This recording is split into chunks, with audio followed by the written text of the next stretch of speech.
I'm having little to no issues conveying my personal feelings about this band. You know why? It makes me that pissed off, okay?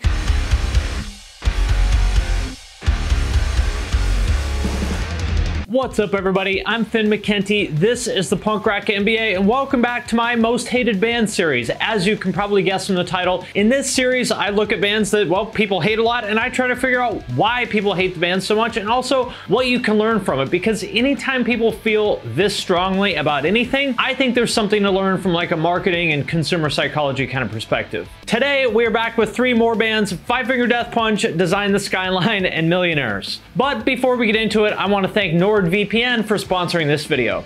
Let's talk about internet privacy and security for a minute, because if you haven't been thinking about it, you should be. Hacks and identity fraud are more and more common, and let me tell you, it is no fun to go through that stuff, and that is where NordVPN comes in. If you're not familiar, essentially think of a VPN as a secure tunnel that redirects and encrypts all the data that comes in and out of your computer, helping to keep you safe against anyone who's trying to hack or spy on you. If you want to sign up right now, you can do that at the link in the description, and you'll get up to 70% off your subscription. Just go to that link and use the coupon code ThePunkRockMBA.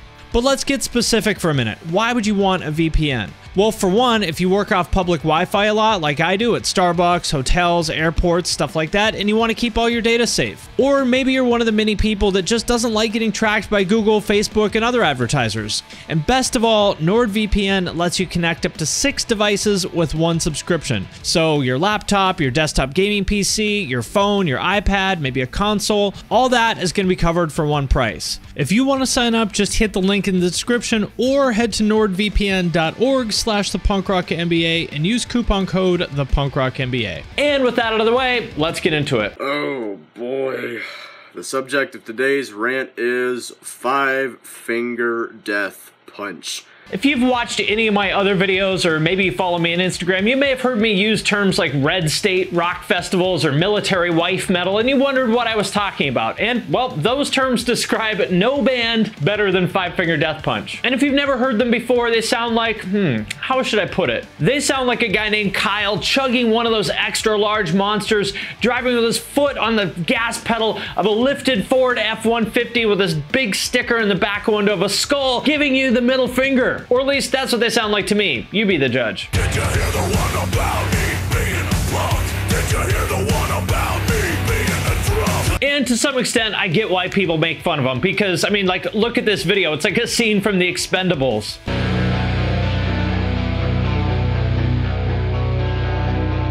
Their album art kind of looks like those gangster Popeye memes. I said to walk down memory lane when I was just a boy and I wasn't insane. But objectively speaking, their songs are extremely well done. Ivan is an incredible hard rock vocalist, and actually, I think they're pretty good if I'm in that kind of mood. I mean, as far as like angry white guy music goes, Pantera, of course, will always be the kings of that, but honestly, Five Finger Death Punch are not far behind. I non-ironically like quite a few of their songs like Got Your Six or You're Not My Kind, which are really just like one small step away from what you might hear from one of these like meathead hardcore bands that I love. I mean, they sound almost exactly like Hatebreed if you just turned up the hard rock a little bit. I'll fix an army, get fucking army, out on the front line, that's where you'll find me.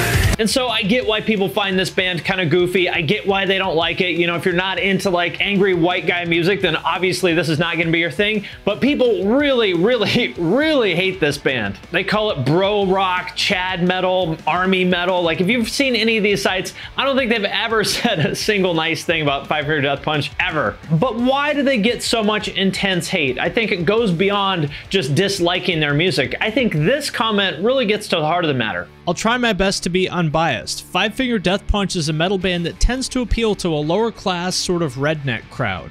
That is the reason why people hate Five Finger Death Punch, because they've aligned themselves with a very specific faction. The one that I mentioned before, the like military guy, military wife, law enforcement, basically like the blue-collar dude demographic. And for the record, I get along just fine with those people. A lot of my family and extended family are either in the military or law enforcement. Like when we went to my stepbrother's birthday party a while ago, our cousin showed up wearing this shirt.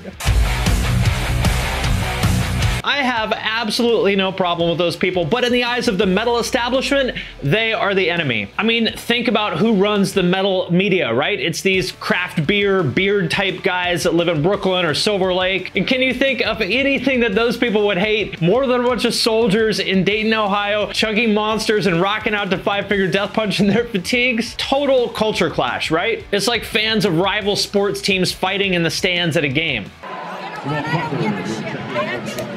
But my point here is not to argue about whether the Five Finger Death Punch fan base are cool people or not. The point here is to think about how they use tribalism as a marketing tactic, as the very foundation for their band, really. Because knowing what I do about the band, I do think that that was a very deliberate, calculated decision on their part. I'm not saying it was insincere or anything like that, but I do think it was deliberate. I think it was a marketing move no different than when Toyota made Scion as a sub-brand for like young urban creative types because they saw that that was a gap in the market. This car is like punk rock. So what's the point here? How do you use this principle? Well, I'm not telling you to go out there and start an army metal band yourself, but for anybody out there who's in a band or is a creator of any kind, what I am saying is instead of trying to build a fan base from scratch, like starting from zero, think about how to align yourself with an existing large group of people that's already out there. That's what Five Finger did with like the blue collar military kind of demographic. That's what My Chemical Romance did with like the depressed suburban teenager demographic. It works. First time I realized the impact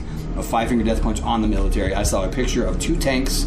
One turret said Five Finger, the other one said Death Punch. I think they might like it. But understand that it cuts both ways. And actually Five Finger is the perfect example of this. It's kind of like in GTA or Fallout, like any of these games where you have to pick a faction, right? The more this faction likes you, the better the perks and the bonuses are, but the more the other factions hate you to the point where eventually they're just gonna start shooting at you on sight.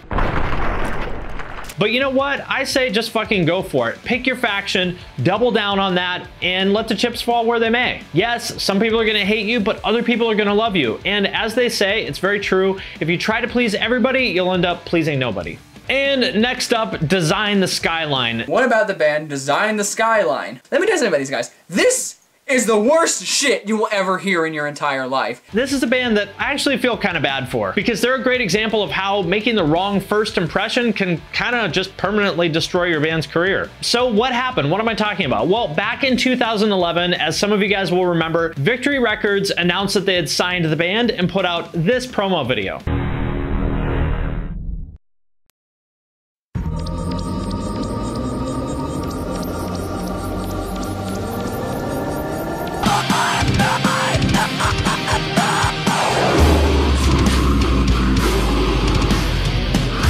And it quickly made the rounds on all the metal blogs. Everybody took their turn writing a snarky hit piece about how this was the worst band ever. They took an immense amount of shit for this, which was really just supposed to be a quick little promo announcing that they had signed to Victory. We are Design the Skyline, and we just got signed to Victory Records! And the reason I say that I feel bad for them is because if you listen with your eyes closed, they're actually not bad. I mean, I'm not gonna say they're the best band in the world or anything like that, but they're definitely pretty good. And actually some of the parts are kind of sick.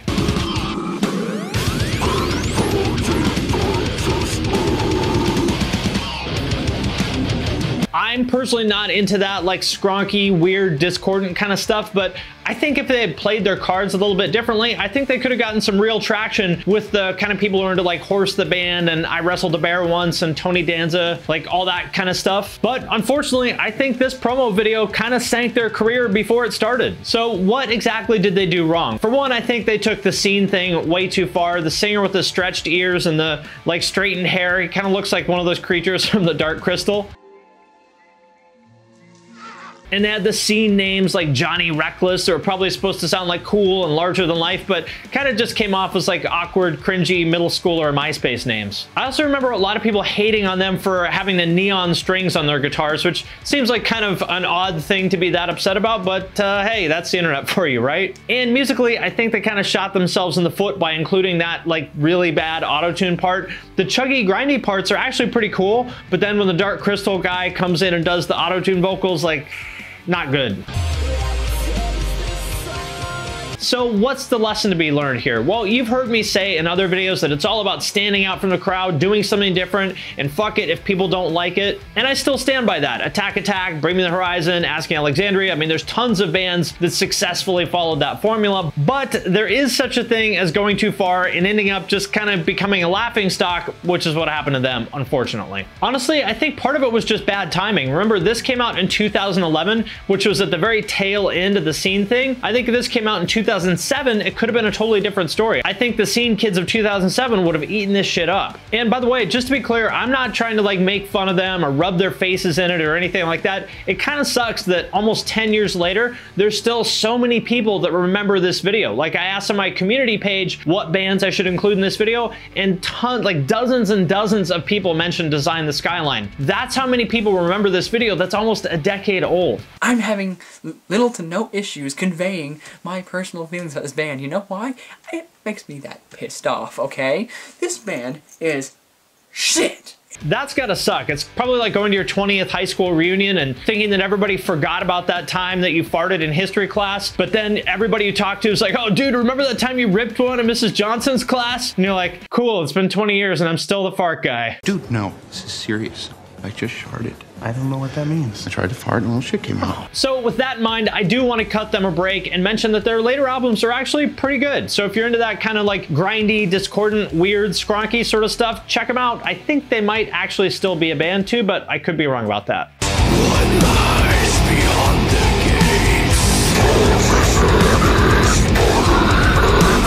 gates? So yeah, I guess the lesson here is don't put neon green strings on your guitar. And last but not least, Millionaires. Yeah. Millionaires. In the 20 plus years that I've been listening to like punk and metal and hardcore and all that stuff, I don't think that there has been a more hated subgenre than crunkcore, which by the way, I'm definitely going to do a video about. And I think of the holy trinity of the crunkcore scene as being Broken Side, Hollywood Undead, and Millionaires. And if you're not familiar, just to kind of quickly recap the band's history, they started out basically just as a joke, like the two sisters Allison and Melissa Green and their friend Danny, who by their own admission had almost zero musical talent, but a little bit of a following on the internet, recorded these songs in GarageBand pretty much as a joke, put them up on MySpace, and boom, it took off, and they became kind of minor MySpace celebrities. The first song of theirs that I heard was this one. Come get fucked up. Give me my alcohol. Get fucked up. ALCOHOL. Objectively speaking, it's not good, right? Like, they're clearly not great musicians, but I actually think it's kind of cool in the same way as like all those really early punk recordings were super raw and shitty and nasty and like deliberately almost like anti-music. Those early bands weren't trying to sound good. They could barely even play their instruments. They just wanted to make noise and piss people off. And I think that's kind of the same spirit as the Millionaires, actually. In a group called Millionaires, it's just my sister and I. We rap and sing. A lot of people try to compare us to like Kesha, but there's two of us and we're Asians. To me, like, that's actually kind of punk. And I'm not gonna say that I would necessarily like choose to listen to this, but I will always support kids who are making obnoxious music in their bedrooms with the goal of pissing off the older generation. I mean, what is more punk than that? And speaking of pissing people off, Millionaires definitely made people angry. We're just like wealthy, like rich bitches like that are trying to get the money for the party. I would say people probably hated Broken Side the most out of all the crunkcore bands, but Millionaires were not far behind. I remember when their first music video came out for the song Alcohol, for probably like a year, there were all these like hipster blogs posting some snarky thing like, oh my god, we just found the worst song of all time. And whenever I saw one of those, I just laughed because I'm like, you guys are doing exactly what these girls want you to do. They wanted to be hated. They were playing the heel. I think in a lot of ways, they really invented like the Fronz, Attila kind of playbook. That is exactly what they wanted. You think you'll get famous, taking pictures for free? Think you can, bitch? Maybe you should do it like me. It was super clear to me from the beginning that these girls understood how the internet worked and how to use it to their advantage way better than pretty much anybody else at the time. Because remember, back in 2007 or 2008 when they came out, social media was not what it is today. Back then, it was just seen as a fad. The only people who really took it seriously were scene kids like them and their fans. Another con of MySpace is the fact that it gets so busy sometimes, and that you constantly get error messages while you surf. So what's the lesson to be learned here? Well, I think of it like this. In order to have a successful career as a musician, or really any kind of creator, you've got to be good at two things that do not necessarily have anything in common with each other. You have to be good at creating your art, whether that's music or videos or whatever, and you also have to be good at promoting it. Usually what you see is that somebody's very good at creating art, but they're not very good at promoting art. But in the case of Millionaires, it was the opposite.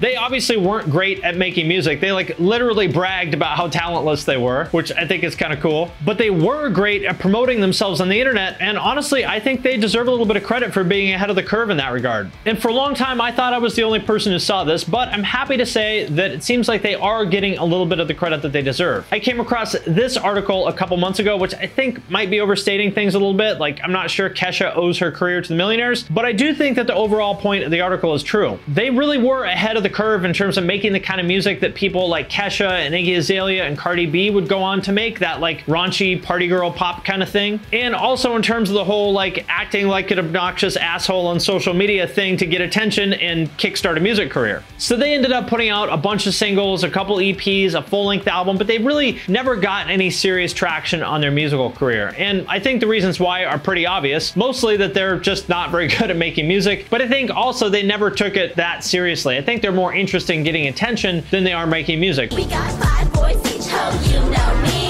So what's the lesson to be learned here? Well, I think the cynical and short-sighted take would be to say that they ruined music, that people like them fucked it all up because after these MySpace people came along, now it's more about how popular you are on social media than about your music itself. And that the only way to get any attention is by acting like a dipshit on the internet. And while there is some truth to that, I think that's just kind of a bad, dumb take. For one, remember that music has always been at least partly a popularity contest, right? I mean, this is the entertainment business, not a songwriting contest. I mean, we had New Kids on the Block and Milli Vanilli in like the late 80s, right? It's always been like this.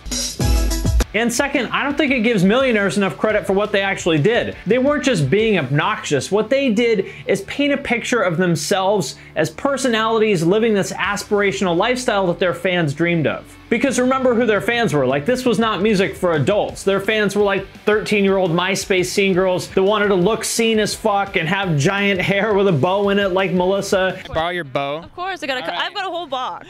And party and act like a brat to everybody. And Millionaires, especially Melissa, really like completely embodied that. They were doing everything that these girls wished they could do. Now, was it obnoxious? Yes, definitely. But I don't think it's fair to just write it off as trolling. It's a little bit more nuanced than that. I actually kind of think of Dan Bilzerian as like the dude bro version of what they were doing, right? Like, to any normal person, you look at him and you're like, what a fucking obnoxious asshole. But if you're one of his people, they're like, hell yeah, bro, get after it. So to me, the real takeaway goes back to something I said earlier. If you want to succeed, you've got to be good at making your art, and you've also got to be good at promoting it. And the people who really win are the ones who look at the promoting part not as like a chore that you have to do, like, oh god, we got to promote our shit. They look at it as like a fun, creative challenge that's just as cool and interesting and fun as making the work itself. For example, look at Austin from Waterpark's Instagram content. You can tell that guy has so much fun with this, like posting just weird, awkward shit. Like, you can tell he enjoys that as much as he does making music, and I think that's a huge part of why they've blown up like they have. If you lower your standards hard enough, you'll reach your dreams without stretching too hard. Yes, their music is very good, but I think without all the social stuff that Austin and the other guys do, I think they would be just another pop punk band with good songs that's otherwise unremarkable that gets lost in the noise. The bottom line is this: like it or not, these days if you want success as a band, you've got to think of yourselves as like a social media creative agency as much as you do a band. That's just the world we live in. And in my opinion, Millionaires are one of the bands that laid the blueprint for exactly how to do that. Welcome to my motherfucking VIP. You see, I see you looking at me. All right, my friends, that does it for this edition of Most Hated Bands. Let me know what you thought of these bands in the comments. Also, let me know what bands you think I should do in future installments. I also want to thank everybody who supports me on Patreon at the True Cult level or above. And those people are Andy B, Anthony C, Amber G, B Sacrilegious, Claudio KR, Indiv May, Jeff W, John R, Jonas E, Jordan H, Justin H, Luke S, Michael B, Militant Me, Nicholas G, Richie H, Ridley H, Ryan W, Sixto U, and The Quiet Canvas. Thank you guys very much. I sincerely appreciate your support. If you would like to support support me on Patreon, there's a link in the description below. Patrons get access to an audio-only podcast feed of the videos, a private Discord server, monthly live Q&As. I review your bands and social media presences, a bunch of other cool stuff. If that sounds interesting to you, hit that link in the description. And with that, I'm going to sign off for now, but I will see you next time.